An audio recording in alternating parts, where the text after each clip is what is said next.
യേശുവിനെ ചാട്ടകൊണ്ടടിച്ച്, യേശുവിൻ്റെ വിലാപ്പുറം കുത്തിത്തുളച്ച്, യേശുവിൻ്റെ മുതുക് ഉഴുവചാലുപോലെ കീറി, യേശുക്രിസ്തുവിൻ്റെ തലയിൽ മുൾക്കിരീടം വെച്ചു, യേശുവിനെ കൊണ്ട് കുരിശു ചുമപ്പിച്ചു, യേശുക്രിസ്തുവിനെ കള്ളന്മാരുടെ മധ്യത്തിൽ ക്രൂശിച്ചു, യേശു പ്രാണൻ വെടിഞ്ഞു എന്നിങ്ങനെ വിവരിക്കുന്നത് കേൾക്കുമ്പോൾ യേശു അനുഭവിച്ച കഷ്ടങ്ങളെ ഓർത്ത് യേശുക്രിസ്തുവിനോടുള്ള സഹതാപം കൊണ്ട് അല്ല യേശുവിനെ സ്വീകരിക്കേണ്ടത്, മറിച്ച് നീ ഒരു പാപിയാണെന്നും പാപത്തിന് ശിക്ഷയുണ്ടെന്നും പാപത്തിൻ്റെ ശിക്ഷയിൽ നിന്ന് രക്ഷ പ്രാപിപ്പാൻ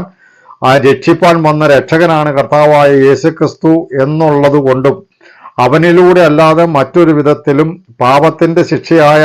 നരകത്തിൽ നിന്നും ശിക്ഷാവിധിയിൽ നിന്നും നിത്യവരണത്തിൽ നിന്നും രക്ഷ പ്രാപിക്കാൻ മറ്റൊരു മാർഗവും ഇല്ല എന്ന് കണ്ടുകൊണ്ട് ഭയത്തോടും വിറയലോടും കൂടെ അംഗീകരിക്കേണ്ടവനാണ് കർത്താവായ